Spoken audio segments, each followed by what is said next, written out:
Austria is a country that may not come up in the media all the time, but it is an important place with a fascinating culture and people, and of course history. And today here on FTD Facts, we are looking at the great country of Austria and finding out what is interesting about this country. It is a country that has its own unique story and has made its own individual contributions to the world.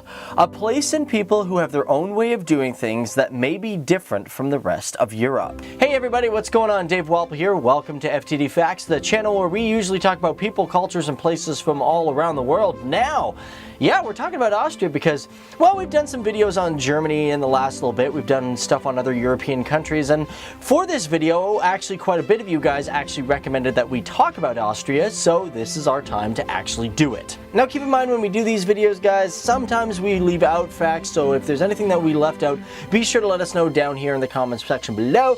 Also, just to remind you guys, this episode is brought to you by Grammarly.com. They're our sponsor, and I'll talk about that more at the end of this video. So let's get rolling with it, guys. Let's find out what is fascinating about this really unique country known as Austria and what it is definitely doing different from the rest of the places on the planet. So when it comes to Austria, it might be a country that is very similar to Germany, but that doesn't mean that they are German because the country itself has its own borders and land that stretches out to 83,879 kilometers square, making the country the 113th largest country in the world. And throughout these borders, the people of Austria have their own unique rules, and they've got their own different types of people. And when it comes to population, they have roughly 8,794,000 people, ranking 96th in the world, with a population density of 104 people per square kilometer. Now, of course, being next to Germany, the main language is German, coming in at 88.4%. And about 2.4% speak Serbian, 2.3% speak Turkish, and 1.3% Croatian. And of course, there are many other different languages that are under the 1%. However, with all these people combined, approximately 81% of all these people are straight up Austrians. So that's just a basic idea, guys. When you go, oh yeah, you're probably from Germany, no, they're different. Austrians are different from Germans. Now, we did talk about land size, but when it does come to the land, Austria is known to be a very mountainous country, with most of the country being a part of the Alps. And actually about only 32% of the country is under 1,640 feet above sea level, which basically means most of the country is up very high. But what is the highest point of Austria? Well, that goes to Mount Großglockner, which is the highest mountain in Austria. Coming in at 12,461 feet, she is actually the highest point in the Alps east of Brenner Pass. And although people have been living in Europe for quite a long time and a lot of Europe was discovered way back in the day, this mountain was not documented until 1561. So with all these people living up in very high mountainous areas, one thing that Austrians are known for is alpine skiing. What is alpine skiing? Well, basically it's downhill skiing. That's right, taking skis and going downhill. It's my favorite thing to do. As a matter of fact, the people of Austria are known from all around the world for being great downhill skiers, with skiing being the most prominent sport within the country. And one thing that's really important about skiing, Austria is pretty much the place where it invented modern day alpine skiing.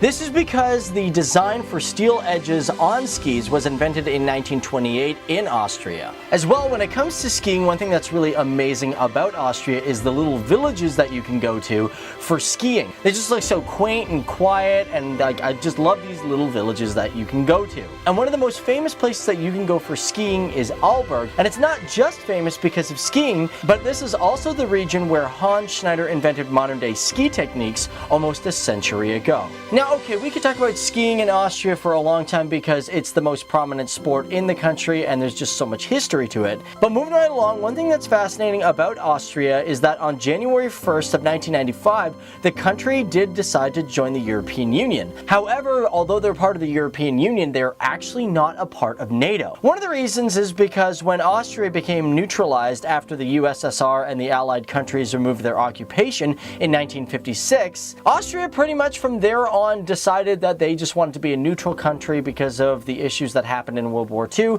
They just didn't want to be a part of anything bad that would happen in the future. Therefore, the country swore itself into neutrality and remained from war. Now, Austria, as a matter of fact, she stands at 6th in the world when it comes to economic complexity. The country makes $141 billion in exports and about $146 billion in imports. And comparing Austria to other countries that we've talked about here on FTD Facts, one unique thing about Austria is that it doesn't really have a prime import or export. That's right, the country seems to export and import a little bit of everything. Because, for example, their highest percentage of imports is cars, coming in at 5.6%. And out of all their imports and exports, Austria is labeled as one of the wealthiest countries in the entire world. As a matter of fact, in 2014, it was listed as 21st in the world when it came to the Human Development Index scale. And this is probably due to the fact that, Austria has just been a great country that's been around for such a long time, and it's been such an important place when it comes to history. And diving into this history slightly, when we talk about the country's flag,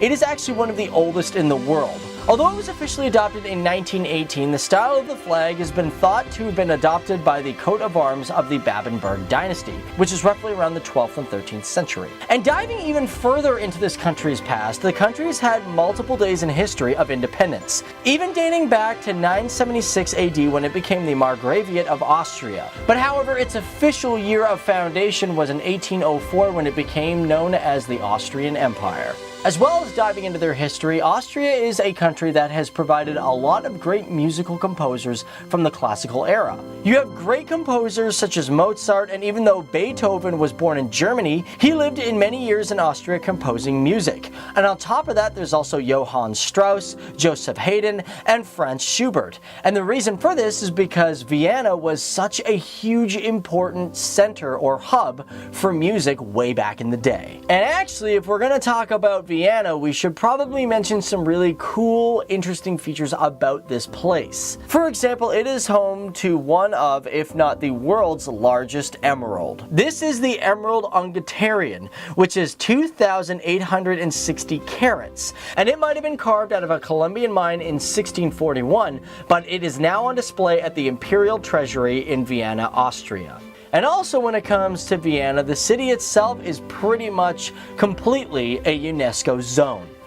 Although Austria may have 10 UNESCO zones all over the country, with 9 of them being cultural and 1 being natural, which basically when it comes to its natural zone, that's the primeval forests of the country, Vienna is listed as one of the most important cities and listed as a UNESCO zone because of its importance in history. And one thing, as we mentioned before, it just was a place that provided so many great composers in history. And to break it down, when it comes to Vienna, about 371 hectares or 3.71 kilometers square of the city is considered a protected UNESCO zone. Of this city, about 75% of it is owned by individual people, and 18% of it is publicly owned, while 7% is owned by the Roman Catholic Church. And you know what? I don't really want this video to just be focused on Vienna, but there is one thing that Vienna does have that no other country can ever claim, and I mean, Austria can claim it too because it's, within Austria. And that is the Tiergarten Schönbrunn Zoo, which is the world's oldest zoo. And not only that, but it's also special because it's one of the few zoos in the world that can house the giant pandas. As well, Austria can claim that this zoo had the first panda to be birthed by natural insemination in all of Europe. And this was baby panda Fu, which happened on August 23rd of 2007. And on top of that, Austria can also claim that they had the first elephant born in captivity on July 14th of 1906. However, as for the zoo itself, it opened in 1752, like I said, making it the world's oldest zoo. But one thing that's really fascinating about this is that there was also a zoo that existed since 1540 in the same grounds before this zoo was ever created. So this place was just destined to have a zoo there. I don't know. And now I'm going to jump off the Vienna topic because I've been talking about Vienna for so long, but it is a very interesting city. But I got to talk about one thing that Austria has that no other country can claim. And that is the country has the world's longest ice cavern. This is the Austrian Isreichenwald Caves, which are natural limestone caves, and they are sometimes referred to as the world of the ice giants, because this long cave goes approximately 42 kilometers deep.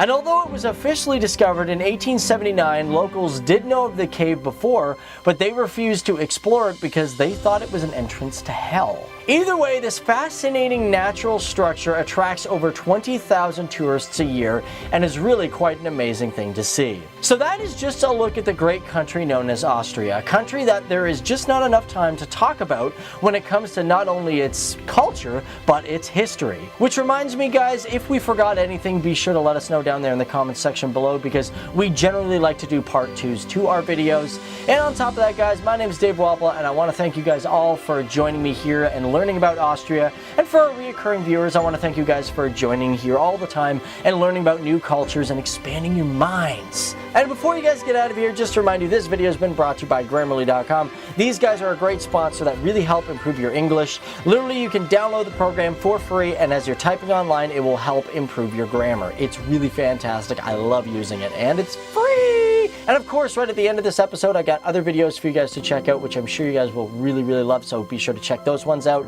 But this is the country of Austria, a nation that is not just amazingly beautiful, but has a history and architecture that stands still today from a time long past. A place that has made so much contributions to the world, both old and new. This is the country of Austria, a place with a culture and people filled with sophistication and valor, where one may go to the top of the Alps to get a deep breath of the cool, crisp mountain air and take in the beautiful scenery to reflect on what truly makes us important.